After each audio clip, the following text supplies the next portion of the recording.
नमस्कार दोस्तों, स्वागत है आपका स्टडी फॉर सिविल सर्विसेज में। फ्री वीडियो के लिए चैनल को तुरंत सब्सक्राइब कर लीजिए और नोटिफिकेशन को जरूर ऑन कर लेना। हमारा फ्री वाला टेलीग्राम ये वाला ग्रुप जरूर से जरूर ज्वाइन कर लीजिएगा। दोस्तों, हिस्ट्री का हमारा रिवीजन चल रहा था और रिवीजन के इस क्रम में इस समय हम मौर्यन एम्पायर में ट्रेवल कर रहे थे, एंशिएंट इंडियन हिस्ट्री को देख रहे थे। हमने चंद्रगुप्त मौर्य को देखा, उसके बाद बिंदुसार को देखा और अशोक महान को भी देखा। हालांकि अभी अशोक महान और बिंदुसार को एक क्रम से सिस्टमेटिक तरीके से देखना शेष है, तो वो इस वीडियो लेक्चर में होगा। और यह जो श्रृंखला आप देखते हैं यह अंग्रेजी भाषा की है, मतलब इसमें बाइलिंगुअल एक्सप्लेनेशन होती है और जो पीडीएफ आप देखते हैं वो इंग्लिश का होता है। अगर आप हिंदी वाला चाहते हैं तो वह भी बना है, उसके जो वीडियोस हैं वो प्लेलिस्ट में अवेलेबल है, आप सर्च कीजिएगा तो आपको सब कुछ मिल जाएगा। अगर आप हमारे पेड कोर्सेज ज्वाइन करना चाहते हैं तो ये 2 नंबर है, इस पर आप संपर्क कर सकते हैं। फोन करेंगे तो जितनी इन्फॉर्मेशन आपको चाहिए वो सब यहाँ प्रोवाइड करा दी जाएगी। इसके अलावा ये फ्री वाला जो टेलीग्राम का ग्रुप है स्टडी फॉर सिविल सर्विसेज के नाम से, इसको जरूर ज्वाइन कर लीजिए, क्योंकि यहाँ जितनी भी इन्फॉर्मेशन है, जितनी भी सूचनाएं हैं वो आप तक पहुंचती रहती है। आगे चलते हैं। ये लोगो है और ये वेबसाइट है, इसे आप रोज देखते हैं। इंडेक्स में हमारी जो लोकेशन है वो इस समय मौर्यन डायनेस्टी में या मौर्य डायनेस्टी में है, इसी में हम ट्रेवल कर रहे हैं। उसके बाद हम देखेंगे कि मौर्य एम्पायर जो है वो अशोक के समय से ही धीरे धीरे करके विघटित होने लगता है, उसमें टुकड़े होने लगते हैं और बाद में उसके जो उत्तराधिकारी हैं वो इतने योग्य नहीं निकलते और धीरे धीरे मौर्य साम्राज्य के टुकड़े होते होते जो पोस्ट मौर्यन पीरियड है उसमें छोटे छोटे राज्यों का उदय हो जाता है। उसके बाद जो बाकी विदेशी शक्तियां हैं वो यहाँ असर डालती हैं, लेकिन बाद में गुप्त पीरियड आता है तो उसे भी हम देखेंगे। चलते हैं आगे। अशोक के समय में अशोक के जो इंस्क्रिप्शंस हैं उसमें मौर्यन एम्पायर के 5 प्रोविंसेस का उल्लेख किया गया है। ये जो 5 प्रोविंसेस हैं उनके नाम आप नीचे देख रहे हैं, इन्हें टेबल के माध्यम से दर्शाया गया है। एक तरफ प्रोविंस का नाम है, दूसरी तरफ कैपिटल का नाम है। ये अशोक के समय का है, ये याद रखिएगा। देखिए, पहला जो है वो उत्तरापथ है, उसके बाद जो अगला है वो अवंती राष्ट्र है, ये वाला क्षेत्र है जहां पर अशोक को पहले गवर्नर बनाया गया था। उसके बाद कलिंग है, कलिंग वाला क्षेत्र, ये रणनीतिक दृष्टि से काफी ज्यादा इंपॉर्टेंट था। यहाँ पे पॉलिटिकल जो मैटर थे उनको सॉल्व करने के लिए ये आवश्यक हो गया था कि सम्राट अशोक इस पर हमला करे और इसे अपने राज्य में मर्ज कर ले। इसके बाद दक्षिणापथ है और उसके बाद जो अगला है वो प्राच्यपथ है, इसे आप देख रहे हैं, ये वाला क्या है, प्राच्यपथ है। तो इस प्रकार से प्रोविंसेस है। कैपिटल देख लीजिए, उत्तरापथ की जो कैपिटल थी वो तक्षशिला थी। अवंती रथ या जो अवंती राष्ट्र था इसकी जो कैपिटल थी वो उज्जैनी थी। अवंती एक राष्ट्र है, मतलब प्रोविंस था इनका, और उसकी कैपिटल के तौर पे उज्जैनी था। इसके बाद कलिंग है, इसकी जो राजधानी थी वो तोसली थी, तोसली या तोसली कहा जाता है। इसके बाद दक्षिणापथ की जो राजधानी थी वो सुवर्णगिरी थी और ये जो प्राच्यपथ है इसकी राजधानी थी पाटलिपुत्र। और प्राच्यपथ वही एरिया है जहां मगध एम्पायर उस समय पूरा रूल उसका चल रहा था, मतलब उसमें मौर्य लोग भी शामिल हो जाते हैं। तो ये चीजें हम देख रहे हैं। अब इसमें से जो उत्तरापथ है और दक्षिणापथ है ये उस समय के राजमार्ग वाले क्षेत्र हुआ करते थे। यहां से होकर जो शाही राजमार्ग है वो गुजरते थे और बाद में आप देखिएगा कि जो उत्तरापथ वाला हिस्सा है इसी के अवशेषों पर शेरशाह सूरी जो है वो शेरशाह सूरी मार्ग के नाम से एक राजमार्ग की स्थापना करता है, जो कि वर्तमान में जीटी रोड के नाम से जानी जाती है। तो तत्कालीन जो जीटी रोड है वो कहीं ना कहीं इस उत्तरापथ का ही एक टुकड़ा मात्र है, पूरा हिस्सा नहीं है, पूरा भूभाग नहीं है, उसका एक अंश है। आगे चलते हैं। यहाँ नीचे कुछ और इन्फॉर्मेशन है। मेगास्थनीज के बारे में कहा गया है। मेगास्थनीज जो था एक ग्रीक हिस्टोरियन था, ये तो आप जानते ही हैं, और ये भारत आया था 4th सेंचुरी बीसी में, यानी 4वीं शताब्दी ईस्वी के ईसा पूर्व के समय में ये भारत आता है एक रिप्रेजेंटेटिव के तौर पे, यानी एक प्रतिनिधि के तौर पे या एक अम्बेसडर की हैसियत से। और ये अम्बेसडर किसका है, सेल्यूकस निकेटर का है। सेल्यूकस निकेटर का संदेश लेकर ये भारत में प्रवेश करता है मौर्यन एम्पायर में और चंद्रगुप्त मौर्य के दरबार में 5 वर्षों तक रहता है। 5 साल तक वहीं टिक कर रहता है, क्योंकि यहाँ का जो क्षेत्र है वो उसे रास आ जाता है। He has written about contemporary India and also about Chandragupt's reign in his book entitled Indica.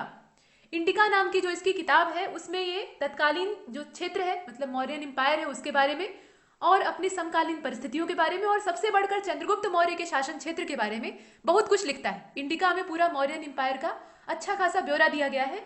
ये सब चीजें हैं, इसे आप देख रहे हैं। तो इंडिका जो है ये किसकी रचना है, ये मेगास्थनीज की रचना है। और मेगास्थनीज कौन था, ये ग्रीक हिस्टोरियन था जो कि सेल्यूकस निकेटर का अम्बेसडर भी था और उसका रिप्रेजेंटेटिव भी था।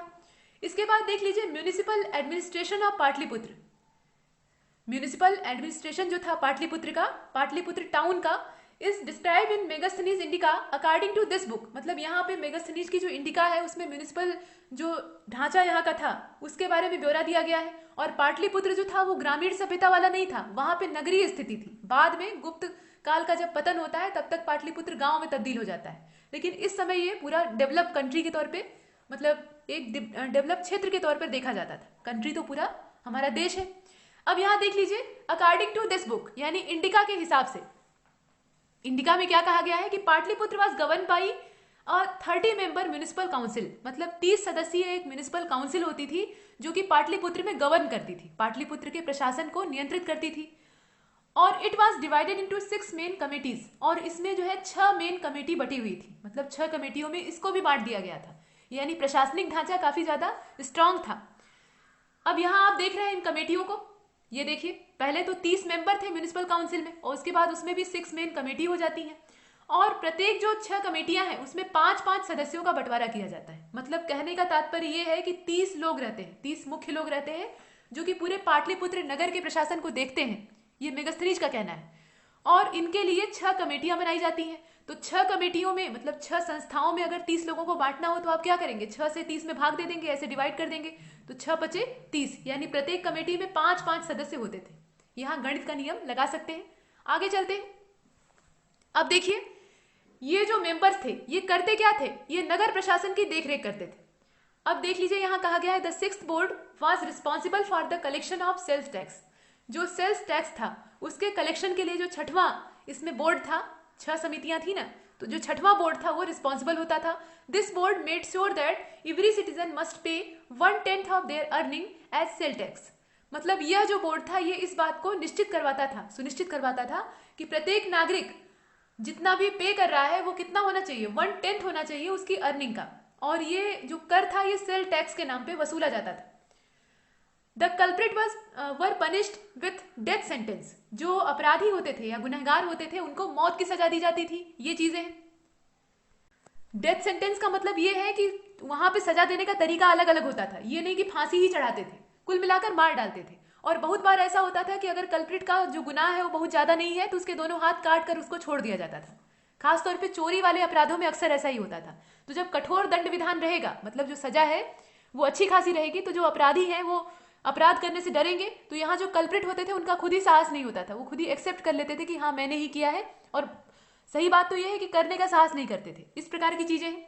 ही called the towns officials at astynomoi, यहाँ पे कहा गया है। अब इसके बाद देख लीजिए, Megasthenes divided Mauryan society in 7 categories.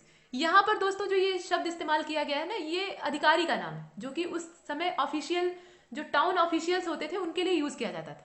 और टाउन ऑफिशियल्स को आपने देखा है, इनकी जो संख्या थी टोटल, यहाँ काउंसिल के आधार पर अगर देखें तो 30 थी और उसमें 6 परिषदें बटी हुई थी। तो प्रत्येक परिषद में या प्रत्येक काउंसिल में 5-5 सदस्य होते थे। तो ये सभी यहाँ पर टाउन ऑफिसर्स कहे जाते थे। अब इसके बाद देख लीजिए मेगास्थनीज ने क्या किया, इसने 7 कैटेगरी में पूरा जो मौर्यन सोसाइटी है उसको डिवाइड किया। 7 प्रकार के लोग इस मौर्यन समाज में रहते थे।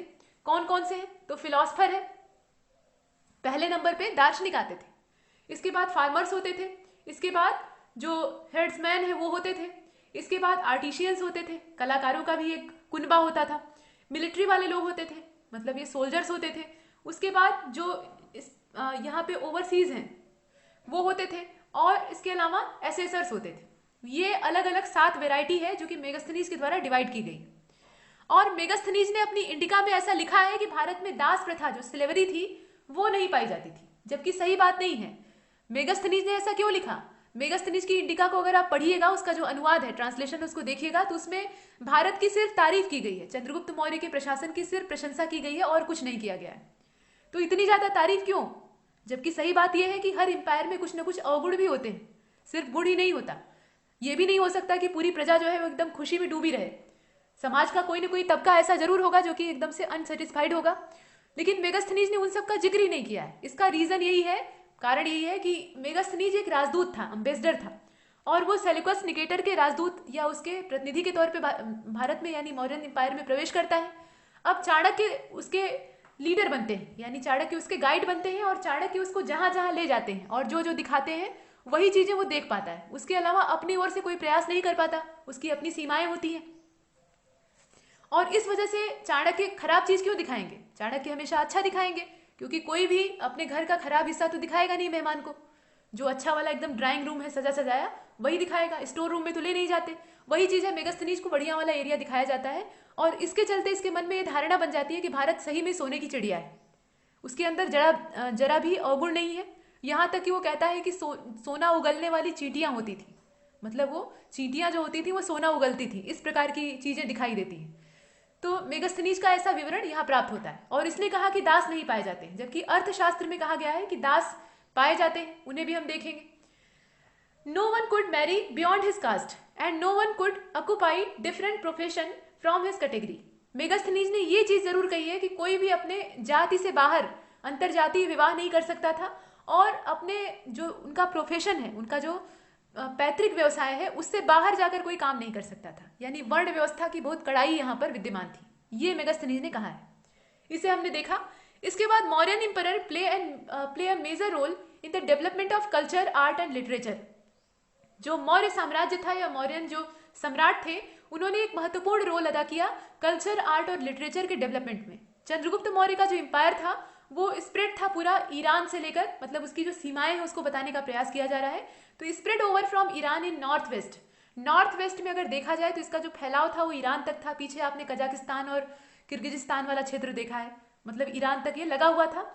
टू प्रेजेंट नॉर्थ कर्नाटक, यहाँ आप देख लीजिए, प्रेजेंट नॉर्थ कर्नाटक इन साउथ, मतलब उत्तर दक्षिण पूरब पश्चिम में अगर सीमाएं देखी जाए तो आपने अशोक का जो समय है उसको देखा है कि उसमें कितना फैला हुआ था।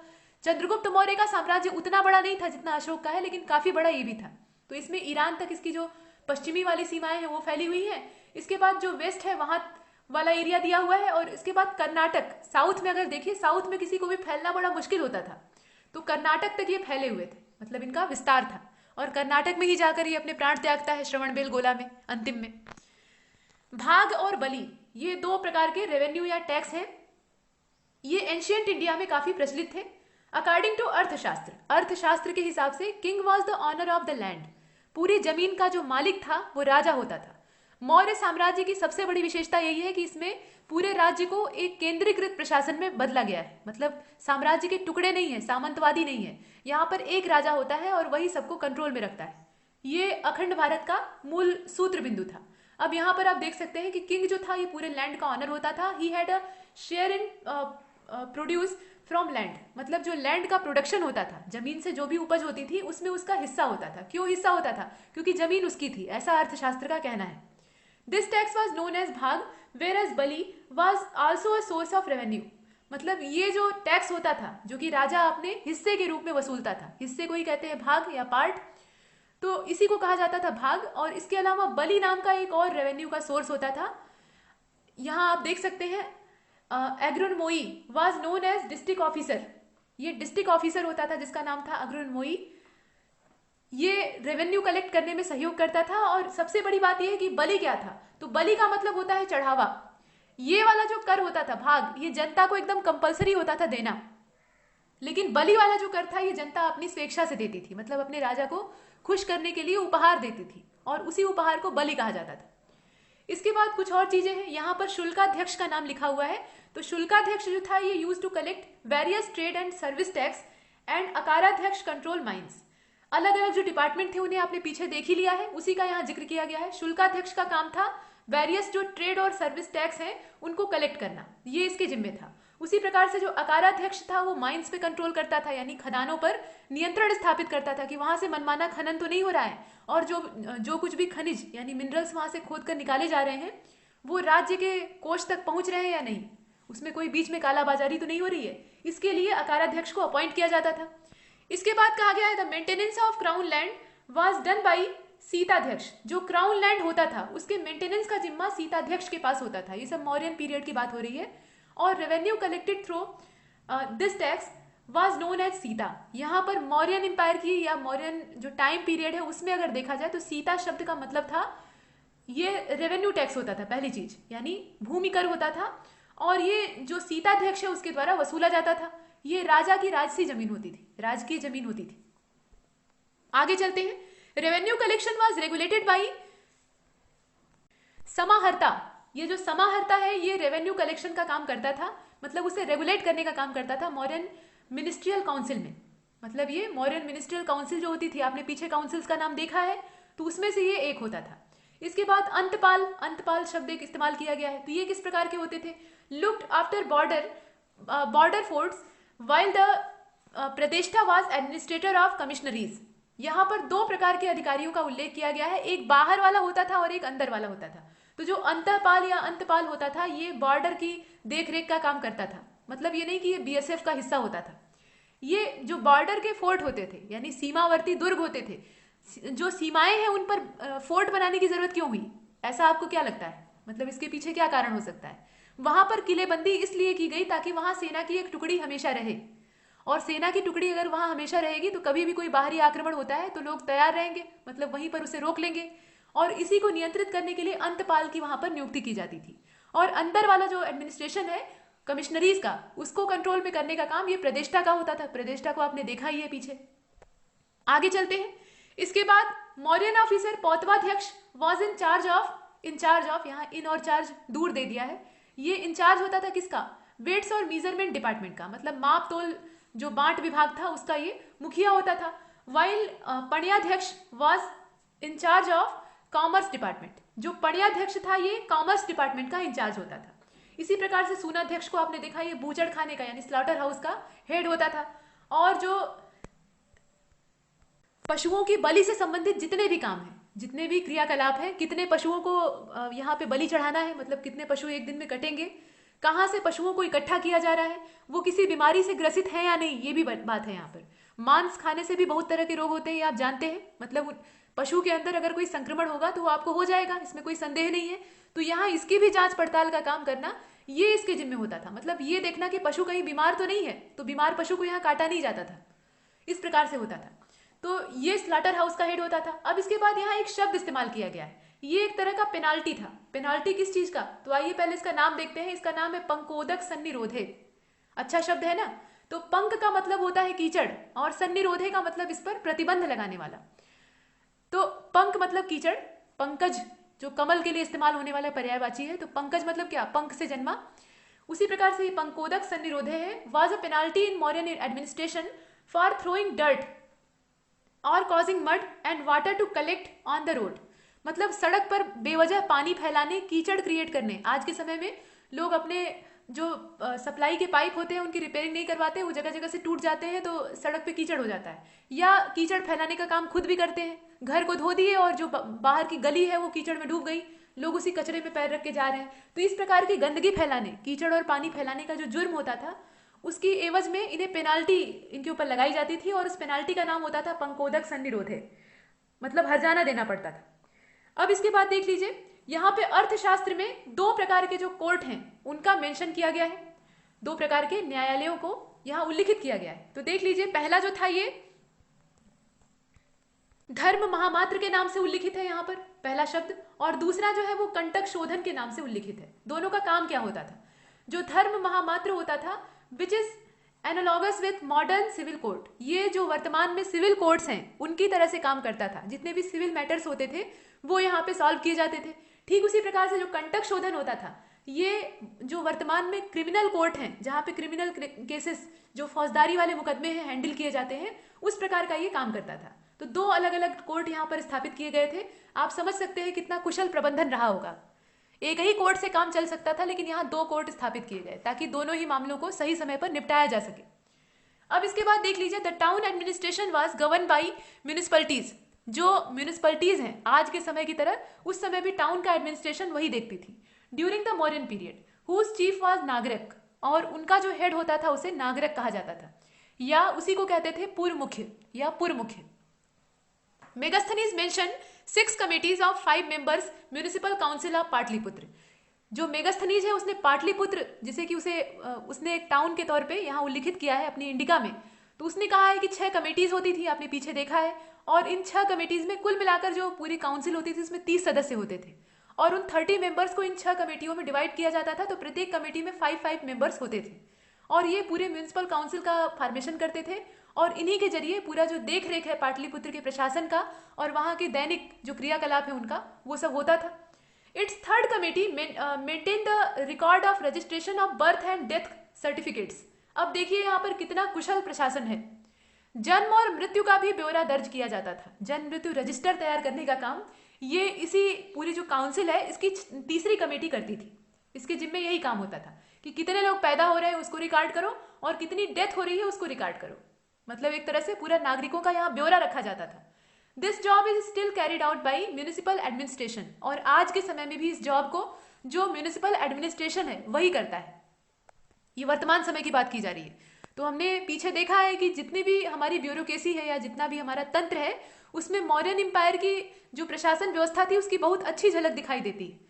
तो आप समझ लीजिए कि ये मौर्य जो लोग हैं, मतलब चंद्रगुप्त मौर्य या अशोक जैसे जो महान राजा थे, वो अगर बाद तक रहे होते तो हमारा भारतवर्ष कितनी उन्नति तक पहुंचा होता, कितने शिखर तक पहुंचा होता, इसका हम अंदाजा भी नहीं लगा सकते। लेकिन ये दुर्भाग्यवश लंबे समय तक चल नहीं पाता है।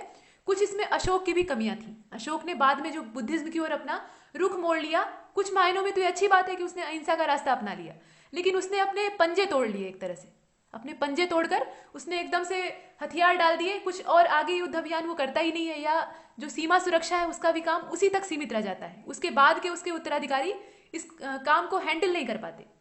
तो आगे आप देखिए, यहां पर कुछ और चीजें बताई गई हैं। अर्थशास्त्र अलाउ डाइवोर्स। अर्थशास्त्र जो है वो तलाक की परमिशन देता है। जो डाइवोर्स होता है उसकी ये परमिशन देता है, किसको? महिला को, स्त्री को, और वो अपने पति से तलाक ले सकती है, इसकी आजादी है। लेकिन कंडीशन क्या होनी चाहिए? ये प्रिवेलेंट था मौर्यन पीरियड में। पहली चीज आप जान लीजिए, मतलब तलाक की व्यवस्था थी। ऐसा नहीं कि वैवाहिक संबंध जो है वो बोझ बन गया तो उसको ढो रहे हैं। यहाँ कोई मजबूरी नहीं है, लेकिन जायज कारण होना चाहिए।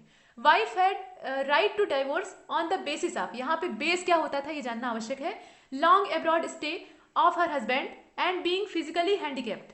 मतलब यहाँ पर दो कारण हो सकते थे। एक तो उसका पति लंबे समय से लापता हो, गुमशुदा हो, यानी वो कह के गया हो कि हम विदेश जा रहे हैं, किसी काम से जा रहे हैं, और लौट कर लंबे समय से ना आया हो, तो वो दूसरे पति से, मतलब दूसरे व्यक्ति से विवाह कर सकती है और उससे पहले वो अपने पति से संबंध विच्छेद कर सकती है। और इसके अलावा उसका पति जो है वो शारीरिक रूप से अगर अयोग्य है, फिजिकली हैंडीकैप्ड है, खासतौर पे अगर उसके अंदर संतान उत्पन्न करने की क्षमता नहीं है, तो ऐसी कंडीशन में वो दूसरा विवाह करने के लिए आजाद है। ये चीजें हैं। और ऐसा अधिकार सिर्फ महिलाओं के पास नहीं था बल्कि पुरुषों के पास भी था। Similarly husband had also right to leave his wife for being barren और एडल्ट्रेस। मतलब दो कंडीशन में स्त्री से पुरुष भी तलाक ले सकता था। अपनी पत्नी से तलाक की मांग करने का अधिकार ये पुरुष के पास भी होता था, लेकिन दो सिचुएशन थी। एक तो बांझ हो, जैसे ऊपर आपने देखा कि फिजिकली हैंडीकैप्ड अगर पुरुष है तो जो वहां महिला है वो डाइवोर्स ले सकती है। ठीक वैसे ही यहाँ पर महिला जो है वो हैंडीकैप्ड नहीं बल्कि बांझ हो। उस समय अपंगता सबसे बड़ी यही मानी जाती थी कि अगर वो बंध्या है यानी बांझ है तो वो संतान उत्पन्न नहीं कर सकती। इसका मतलब क्या है कि उस व्यक्ति का जो कुल है वो आगे नहीं बढ़ सकता। तो ऐसी कंडीशन में वो उससे तलाक ले सकता है। या फिर व्यभिचारिणी हो, यानी उसका जो कैरेक्टर हो वो अच्छा ना हो।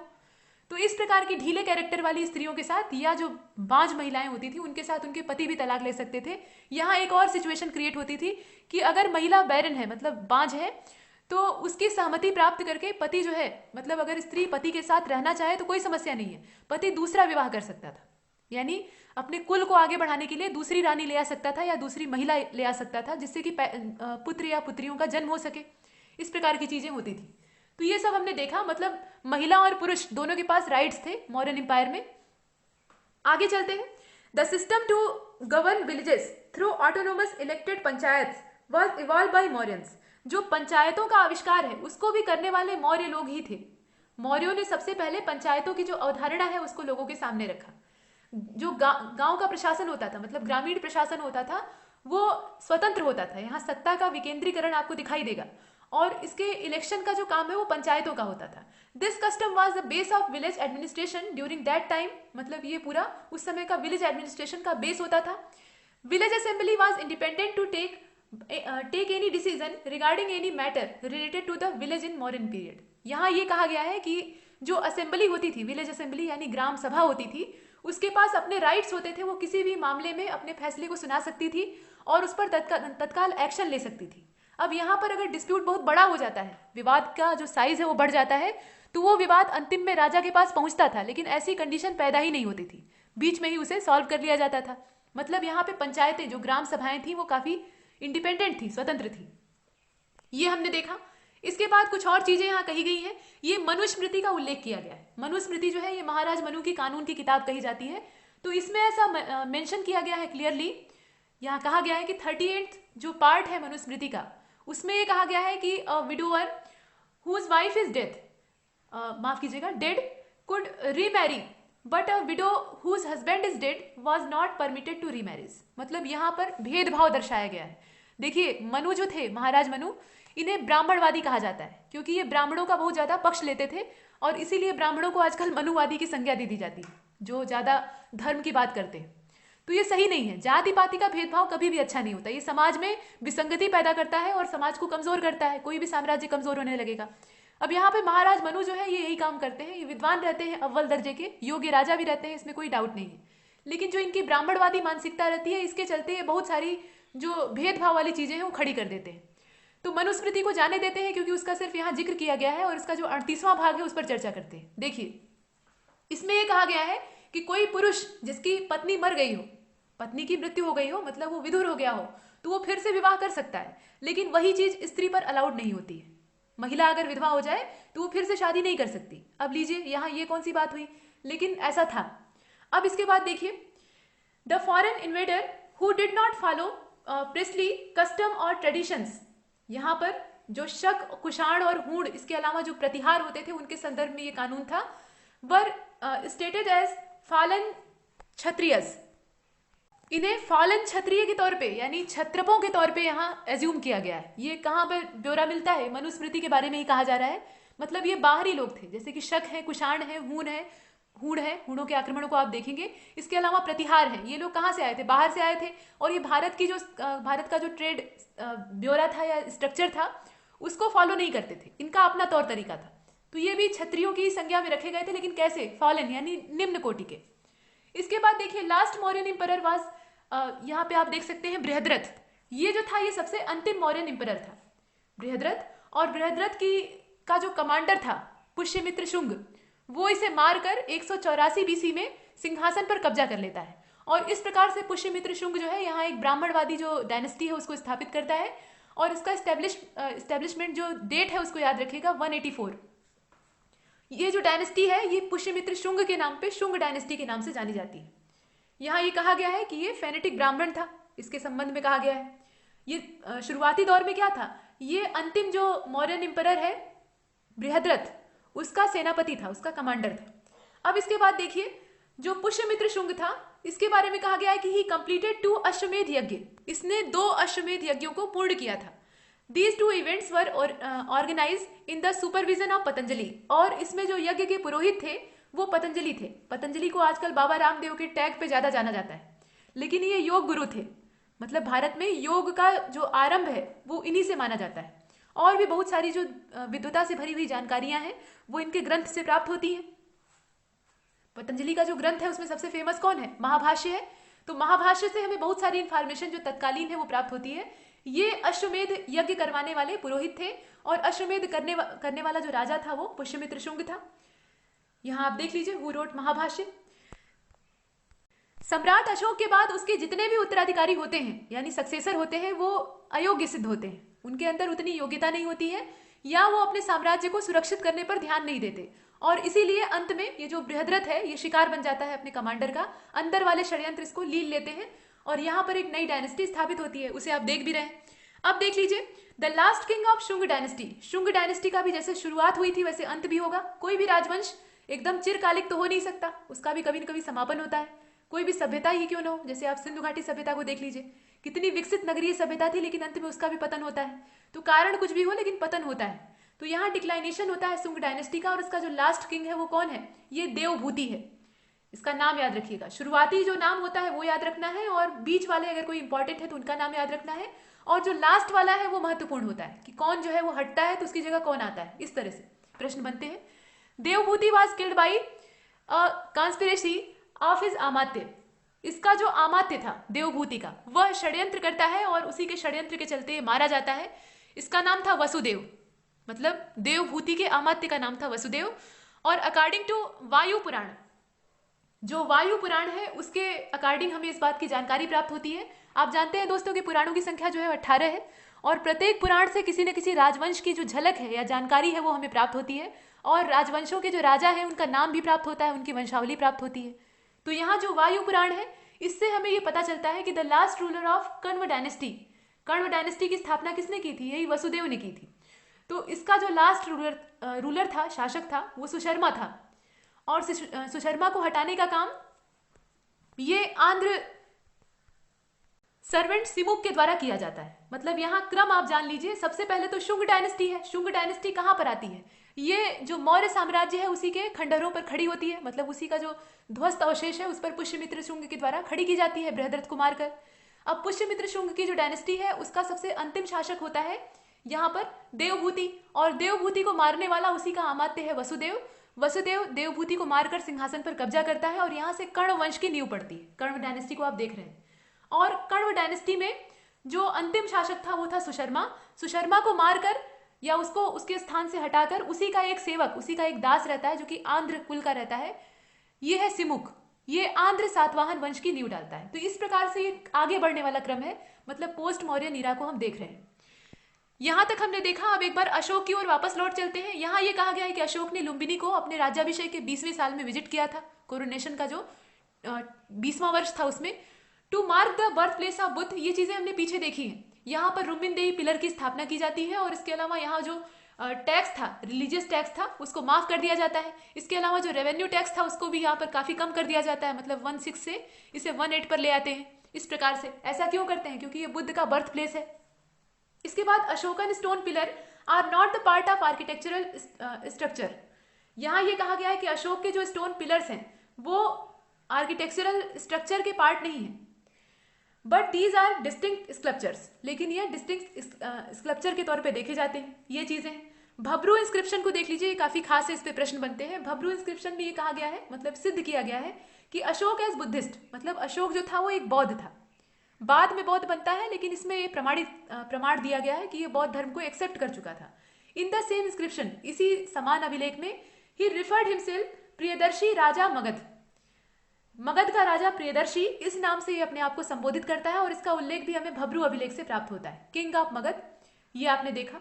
इसके बाद जो अगली लाइन है उसको देखिए। In the 12th major rock edict of Ashoka there is a declaration of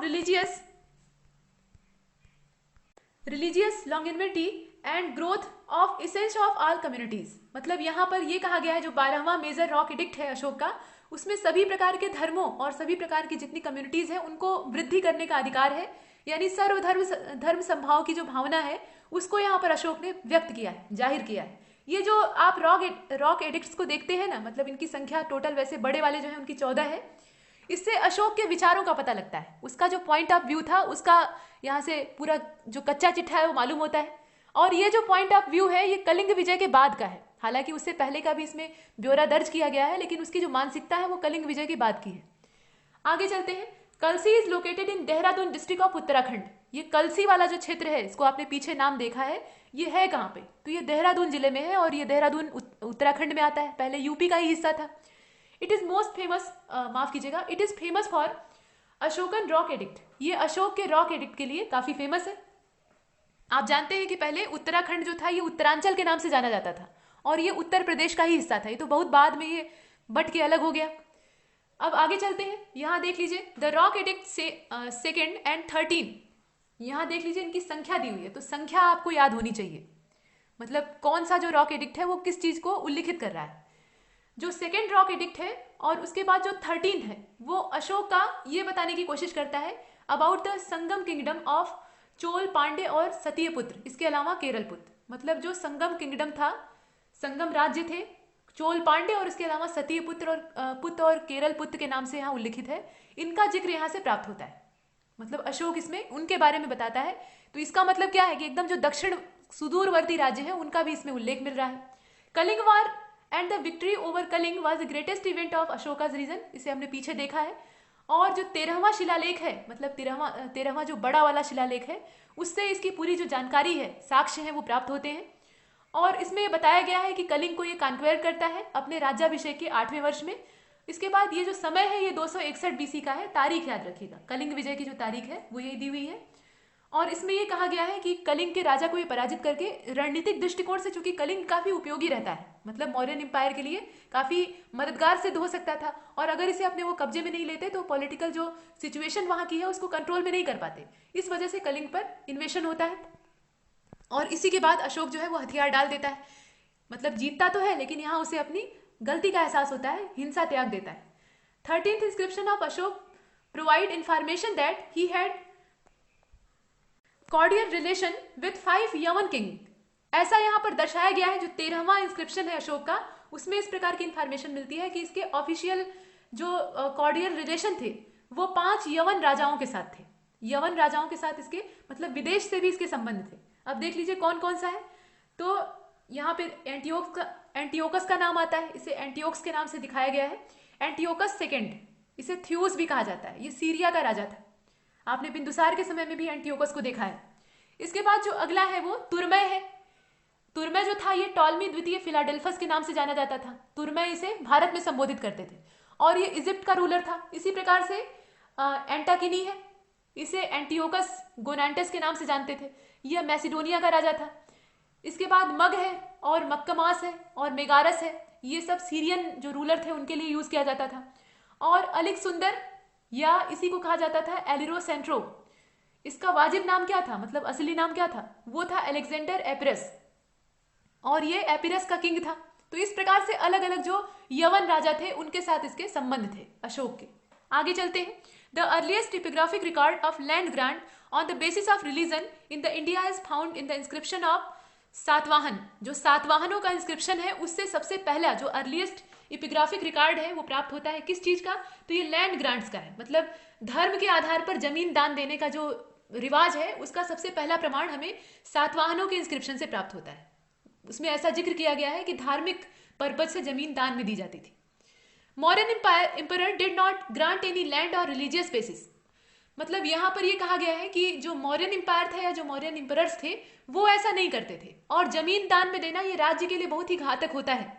देखने में भले अच्छा लगे कि बड़े दयालु है राजा, वो धार्मिक उद्देश्य से ब्राह्मणों को, गरीबों को या जो भी जरूरतमंद है उन्हें जमीन दान में दे रहे हैं, लेकिन इसका मतलब क्या होता है, जमीन जिसके हिस्से में जाएगी वो जमीन इकट्ठा करने लगेगा, और अंत में ऐसे ही जागीरदार पैदा होते हैं, और जब जागीरदार पैदा होते हैं, सामंत पैदा होते हैं, तो उनकी अपनी महत्वाकांक्षाएं होती हैं, और राज्य टुकड़ों में बंटने लगता है, राज्य के टुकड़े होने लगते हैं।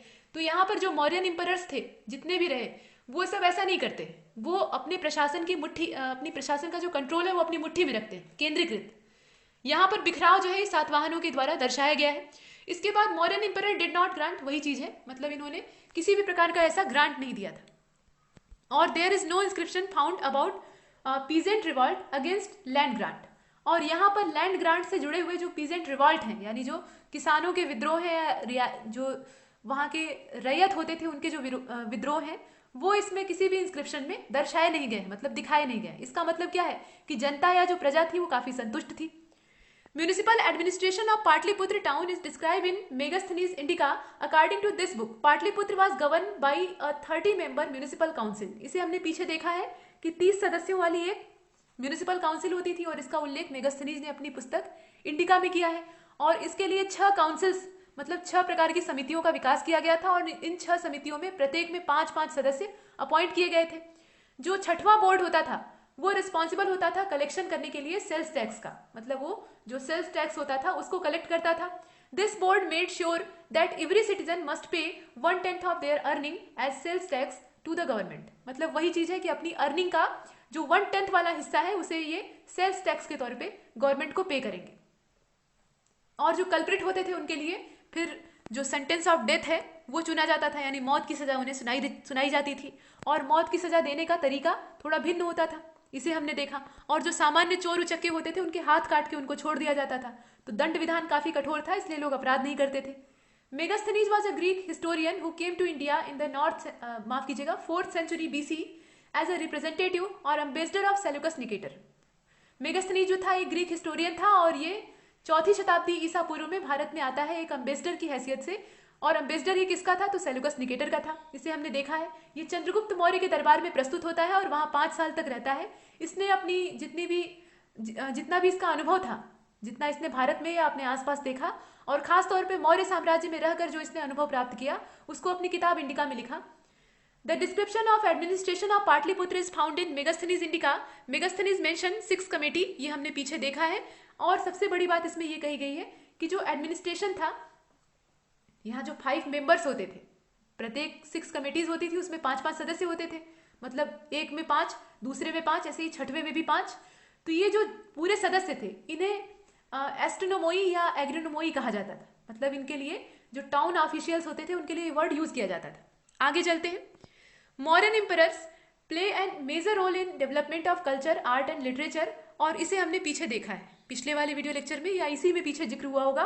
उत्तरापथ है, इसके अलावा अवंती रथ है, कलिंग है, दक्षिणापथ है, और इसके अलावा प्राच्यपथ है। प्राच्यपथ का मतलब जो मगध एम्पायर वाला क्षेत्र है वो इसमें आता है। उत्तरापथ ये वर्तमान में जीटी रोड जो हमारी है, जो कि शेर शाह सूरी के द्वारा बाद में विकसित की गई और वर्तमान में ग्रैंड ट्रंक रोड के नाम से जानी जाती है, ये उत्तरापथ का ही एक अवशेष मात्र है। आगे चलते हैं। The maintenance of crown land was done by Sitadhyaksha, इसे भी हमने देख लिया था। सीताध्यक्ष के द्वारा जो क्राउन लैंड है उसका मेंटेनेंस किया जाता है मॉडर्न पीरियड में। और रेवेन्यू कलेक्ट करने का काम जो है, यहाँ जो रेवेन्यू कलेक्ट किया जाता है उस कर को कहा जाता है Sita. Revenue collection was regulated by समाहर्ता इन मॉडर्न मिनिस्ट्रियल काउंसिल। जो मॉडर्न मिनिस्ट्रियल काउंसिल थी यानी मंत्री परिषद थी, उसमें जो रेगुलेट करने का काम था रेवेन्यू कलेक्शन को या रेवेन्यू टैक्स को, वो समाहर्ता के द्वारा किया जाता था। और जो अंतपाल होता था वो बॉर्डर फोर्ट्स की देखरेख करता था। वैसे ही जो प्रदेष्टा होता था वो कमिश्नरीज का एडमिनिस्ट्रेशन संभालता था। ये सब चीजें हमने पीछे देखी हैं। ये पीछे देखी है शब्द बार बार यूज क्यों किया जा रहा है? क्योंकि ये चीजें रिपीट कर रही हैं, तो यहाँ एक तरह से आप रिकॉल कर रहे हैं। आगे चलते हैं। मॉडर्न ऑफिसर, यहाँ आप देख रहे हैं पौतवाध्यक्ष, ये इंचार्ज होता था वेट और मेजरमेंट डिपार्टमेंट का। वैसे ही जो पणयाध्यक्ष होता था ये कॉमर्स डिपार्टमेंट का हेड होता था। सीताध्यक्ष के जिम्मे एग्रीकल्चरल डिपार्टमेंट होता था। और जो सूनाध्यक्ष होता था ये बूचड़ खाने यानी स्लाटर हाउस की देखरेख करता था। कौन सा पशु बलि चढ़ाना है, कोई पशु बीमार तो नहीं है, या कितनी मात्रा में काटना है, ये सब निर्धारित करने का काम इसका होता था। इसके बाद ये पंकोदक सन्निरोधे को आपने पीछे देखा ही है।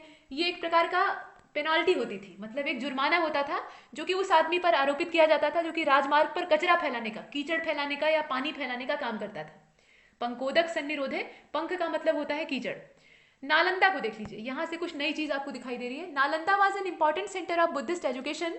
Firstly Buddhas temple were establish here in गुप्त पीरियड।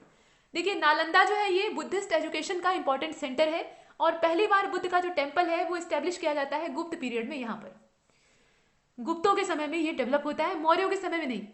मौर्यों के समय में ये सब जो विकास है ये नहीं हो पाता।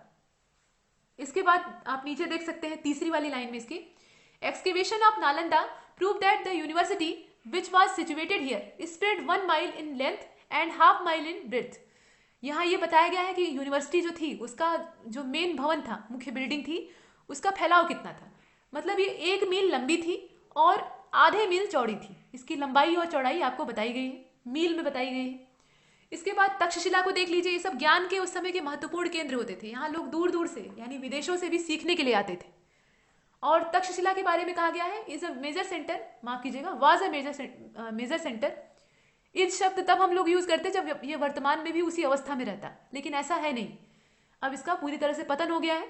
तो ये था किसी समय एक major centre of learning for Hindus and Buddhist. अब यहाँ पे हिंदुओं और जो बुद्धिस्ट थे उन दोनों के लिए महत्वपूर्ण केंद्र ये ज्ञान का हुआ करता था।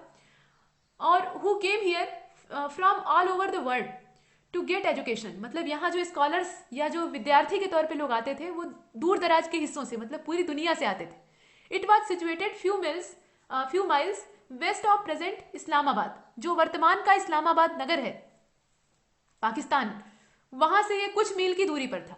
Ujjain was a conventional capital of Chandragupta द्वितीय यानी विक्रमादित्य।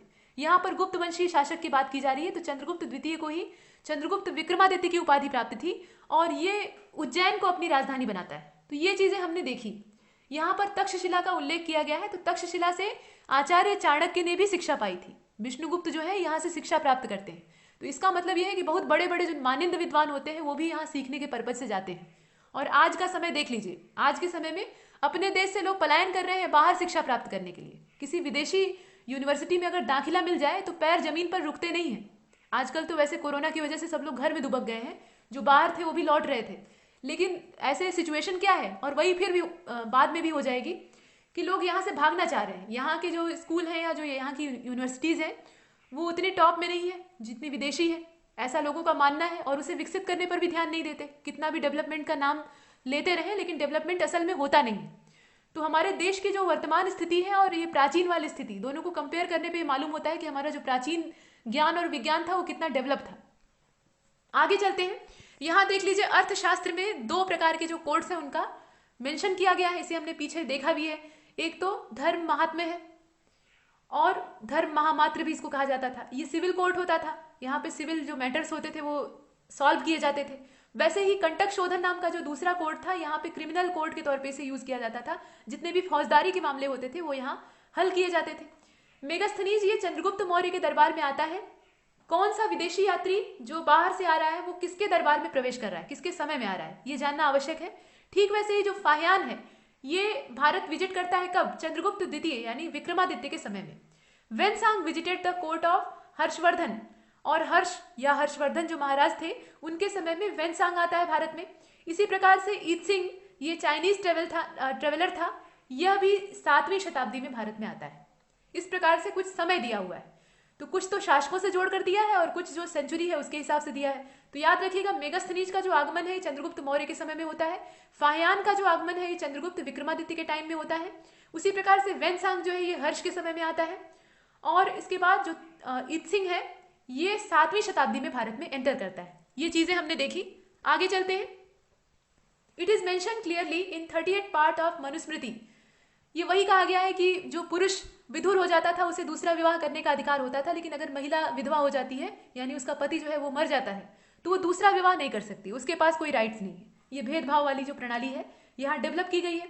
इसके बाद जस्टिन और जो दूसरे ग्रीक ऑथर्स हैं वो चंद्रगुप्त मौर्य को सैंड्रोकोड्स के तौर पर जानते हैं या उल्लिखित करते हैं। और ग्रीक ऑथर जो है वो बिंदुसार को अमित्र चेट्स के नाम से संबोधित करते हैं, जिसे कि अमित्र घात कहा जाता है संस्कृत में। और अमित्र घात का मतलब यह है कि शत्रुहंता यानी शत्रुओं को मारने वाला। While Ashoka was mention as Priyadarshi या प्रियदर्शी, तो अशोक के अभिलेखों में या जो और टेक्स्ट है उसमें अशोक के लिए प्रियदर्शी शब्द यूज किया गया है।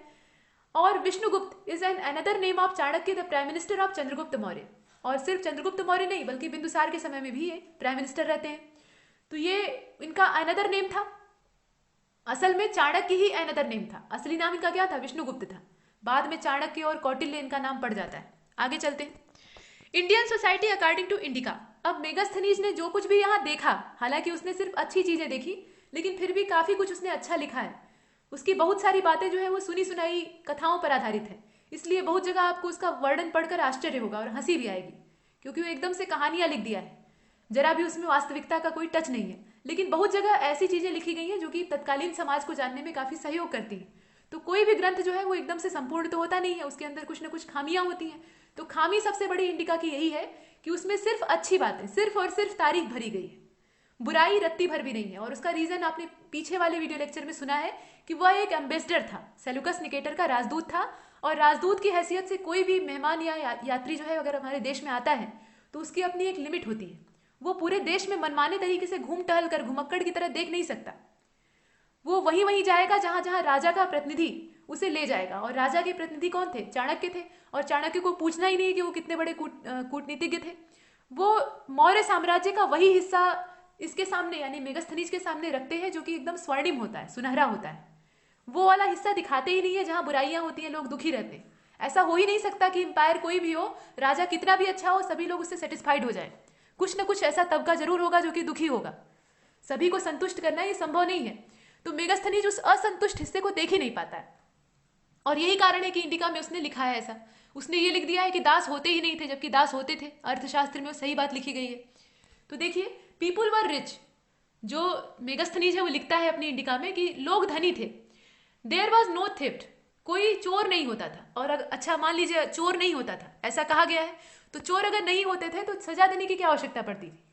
जो डेथ सेंटेंस की बात कही गई है उसका नौबत ही क्यों आया, चोर और अपराधी हुआ करते थे तभी होता था। आगे चलते। इसके बाद देखिए, crimes were less in number, court were use less times. मतलब यहां पर यह कहा गया है कि अपराध बहुत कम होते थे और इसीलिए न्यायालयों का उपयोग भी बहुत कम था। मतलब न्यायालय तक वो पहुंच ही नहीं पाते थे, पहले ही सॉल्व हो जाते थे। Indian people did not take interest on certain sum of money lent. इस प्रकार की चीजें, मतलब भारतीय लोगों का कोई इस प्रकार का जो मनी लेंट था उस पर इंटरेस्ट लेने वाला काम नहीं था। इसके बाद पॉलीगेमी वाज प्रीवेलेंट, और ये किसमें थी? सिर्फ और सिर्फ जो रिच लोग थे यानी धनी लोग थे उसी में थी। But there was no practice of sati. यहाँ पर जो सती प्रथा है इसका कोई उल्लेख नहीं मिलता है, सती होने की जो घटनाएं हैं वो यहाँ उल्लिखित नहीं है, ऐसा मेगास्थनीज का कहना था। इसके बाद कहा गया कि caste was the foundation of society. जो जाति था, मतलब जाति का मतलब यहाँ वर्ण से है, तो वर्ण यहाँ पे सोसाइटी का फाउंडेशन होता था, सोसाइटी की नींव रखता था। Adherence to caste system was mandatory, मतलब यहाँ पर कास्ट सिस्टम को पालन करना और उसके हिसाब से चलना ये मैंडेटरी होता था। कहने का मतलब ये है कि जो वर्ण व्यवस्था ब्राह्मण, क्षत्रिय, वैश्य और शूद्र में बटी हुई थी उसको मानना हर व्यक्ति के लिए कंपलसरी होता था। कोई भी अंतरजातीय विवाह नहीं कर सकता था, दूसरे जाति की अगर कन्या या वर पसंद आ गया तो उसमें शादी नहीं हो सकती थी, और उसके अलावा अपना जो जातिगत व्यवसाय है उसको छोड़कर कोई दूसरा काम कर भी नहीं सकता था, ऐसी बाउंडेशन होती थी। इसके बाद जो स्लेवरी है ये प्रैक्टिस में नहीं थी, मतलब स्लेवरी उस समय थी ही नहीं, तो ये एक थोड़ा सा संदिग्ध ब्यौरा यहाँ दिखाई देता है। इसके अलावा वो लिखता है कि ऐसी चींटियां मौर्यन एम्पायर में पाई जाती थी भारत में जो कि सोना उगलती थी, इस प्रकार की चींटियां, और चींटियों से शहद प्राप्त होता था, इस प्रकार की चीजें भी लिखा है। तो ये कुछ आश्चर्यजनक ब्यौरे हैं जो कि मेगास्थनीज की इंडिका से प्राप्त होते हैं। आगे चलते हैं। इसके बाद ये भी कहा गया है कि Indians were unaware of art of writing, मतलब जो भारतीय लोग थे वो अज्ञान थे या उन्हें इस बात की जानकारी नहीं थी कि लिखा कैसे जाता है, ये हमने देखा। अब इसके बाद economy of India according to Indica, Indica के हिसाब से भारत की अर्थव्यवस्था, यहाँ की इकोनॉमी कैसी थी? तो फार्मर्स वर रिच, उसने कहा कि किसान अमीर थे। देयर वर नो फेमिनाइन, मतलब यहाँ पे किसी भी प्रकार का जो सूखा है, अकाल वगैरह वो नहीं पड़ता था, अकाल की स्थिति ही नहीं आती थी। तो कुल मिलाकर ये 5 साल तक रहता है और 5 साल में कोई अकाल नहीं पड़ा, जबकि मगध में आए दिन भयंकर अकाल पड़ते थे। तो बाद वाली स्थिति हम देखेंगे, लेकिन यहाँ 5 साल के दौर में ऐसा कोई सूखा पड़ता नहीं है, तो मेगास्थनीज को इसकी जानकारी नहीं हो पाती है। Agriculture was the main occupation, और आमदनी का मुख्य स्रोत जो था वो कृषि था। इसके बाद ये कहा गया है कि इंडस्ट्रियल बिजनेस वाज प्रीवेलेंट, मतलब इस प्रकार का जो व्यवसाय था वो प्रीवेलेंट हो गया था। Megasthenes had mention gold digging ant, सोने को खोदने वाली, या ये कह लीजिए कि सोना उगलने वाली जो चींटियां होती थी उसको मेगास्थनीज ने मेंशन किया है। ऐसी भी चींटी होती है क्या जो मुंह से सोना उगलती हो? तो ऐसा यहाँ पे इसने कहा है। इसके बाद Indian horse and special type of one horn horse is mention, its name was cartazon. Cartazon नाम का एक सींग वाला जो घोड़ा है वो यहाँ पे उल्लिखित किया गया था, मतलब ये यूनिकॉर्न की बात कर रहे हैं जो कि फेरी लैंड में पाया जाता है, मतलब जो ड्रीमोटोपिया होता है वहां पे एग्जिस्ट करता है। वाजिब तौर पे या असलियत में ऐसा कोई प्राणी नहीं होता, लेकिन मेगास्थनीज ने उसका जिक्र किया है कि भारतीय घोड़े तो होते ही थे और उसके अलावा ऐसा भी घोड़ा होता था जिसके सिर पर सिर्फ एक सींग होता था। He discuss a river from which gold use to flow, मतलब इसने एक ऐसी नदी का जिक्र किया है जहां पे सोना बहता था। तो इस प्रकार की कुछ आश्चर्यजनक और कल्पना से परे बातें जो है वो मेगास्थनीज ने लिखी है, और उसके पीछे कारण वही है जो आपने सुना। अकॉर्डिंग टू इंडिका, इंडिका के हिसाब से the status of religion in India, मतलब भारत में धर्म की क्या स्थिति थी? तो there was a dominions of brahminism, ब्राह्मणवाद का बहुतायत था, मतलब ब्राह्मणवाद यहाँ वर्चस्व में था। पीपल बिलीव इन रीबर्थ, और लोग जो थे वो पुनर्जन्म में भरोसा करते थे। हरक्यूलिस जो है यहाँ पे, या हेराक्लीज इन्हें कहा जाता है, ये भगवान श्री कृष्ण को कहा जाता था, और डायनोसस ये भगवान शिव को कहा जाता था, इनकी लोग पूजा करते थे। तो जो यूनानी या ग्रीक यात्री हैं या लेखक हैं उन्होंने श्री कृष्ण और महादेव नहीं लिखा है, उन्होंने यही नाम उल्लिखित किया है। बाद में जो स्कॉलर्स आते हैं वो इन्हें भगवान कृष्ण और भगवान शिव के तौर पर पहचानते हैं इनके लक्षणों के आधार पर। तो भगवान कृष्ण के लिए यहाँ पे हेराक्लीस शब्द का इस्तेमाल होता था, और जो लॉर्ड शिव थे उनके लिए डायनासस शब्द का यूज किया जाता था। ये चीजें इनकी लोग पूजा किया करते थे, मतलब वैष्णव धर्म को भी मानते थे और शैव मतावलंबी भी यहाँ पाए जाते थे, ये चीजें। तो दोस्तों यहाँ तक मेगास्थनीज की इंडिका पर चर्चा चल रही थी। आगे भी इंडिका पर और जो व्याख्या है, डिस्क्रिप्शन है, वो हम देखेंगे, लेकिन इस लेक्चर में इतना ही, और तब तक के लिए नमस्कार।